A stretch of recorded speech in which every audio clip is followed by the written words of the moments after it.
June 29ರಂದು ಮಹಾರಾಷ್ಟ್ರದಿಂದ ಕೇರಳದ ಪಯ್ಯನ್ನೂರಿಗೆ ಕುಟುಂಬದೊಂದಿಗೆ ತೆರಳುತ್ತಿದ್ದ ವಿಕಾಸ್ ಸುಬ್ಬರಾವ್ ಧನವಡೆ ಅವರನ್ನು ಅಪಹರಿಸಿ ಕಾರು ಹಾಗೂ ಚಿನ್ನಾಭರಣ ದರೋಡೆ ಮಾಡಿದ ಪ್ರಕರಣಕ್ಕೆ ಸಂಬಂಧಿಸಿದಂತೆ ಪಣಂಬೂರು ಪೊಲೀಸರು 3 ಆರೋಪಿಗಳನ್ನು ಬಂಧಿಸಿದ್ದಾರೆ.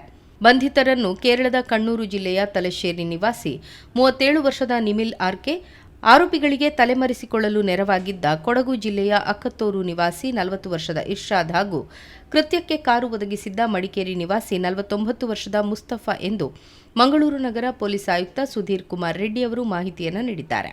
ಆರೋಪಿಗಳಿಂದ ಕೃತ್ಯಕ್ಕೆ ಬಳಸಿದ್ದ 4 ಕಾರುಗಳ ಪೈಕಿ ಇನ್ನೋವಾ ಕ್ರಿಸ್ಟಾ ಕಾರನ್ನು ಪೊಲೀಸರು ವಶಪಡಿಸಿಕೊಂಡಿದ್ದಾರೆ.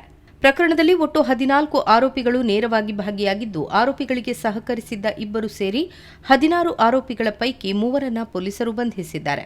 ಪ್ರಾಥಮಿಕ ತನಿಖೆ ಪ್ರಕಾರ ಎಲ್ಲ ಆರೋಪಿಗಳು ಕೇರಳ ಮತ್ತು ಕೊಡಗು ಜಿಲ್ಲೆಯವರೆಂದು ಪೊಲೀಸ್ ಆಯುಕ್ತರು ಮಾಹಿತಿಯನ್ನು ನೀಡಿದ್ದಾರೆ. ಸದ್ಯ ಬಂಧಿತ 3ರನ್ನು ನ್ಯಾಯಾಲಯಕ್ಕೆ ಹಾಜರುಪಡಿಸಲಾಗಿದ್ದು, ಉಳಿದ ಆರೋಪಿಗಳ ಪತ್ತೆಗೆ ಕಾರ್ಯಾಚರಣೆ ಮುಂದುವರೆದಿದೆ.